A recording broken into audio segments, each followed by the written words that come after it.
In today's video, I'll show you how to use control fields in Looker Studio reports to make your data interactive and easy to explore. Start by opening your browser and logging into Looker Studio. Open the report you want to edit and make sure you're in edit mode so you can add controls. Next, look at the top toolbar and click on Add a Control. From the drop-down menu, choose the type of control that fits your data.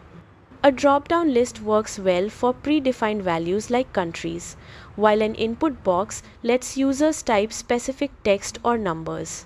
Checkboxes are perfect for true/false fields, letting users include or exclude data easily.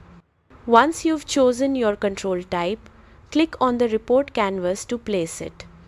Then, use the Properties panel on the right to configure it. Select the dimension or parameter you want the control to filter, like country, product category, or event type. And that's it. You've successfully added a control field to your Looker Studio report, making it interactive and more powerful for exploring your data.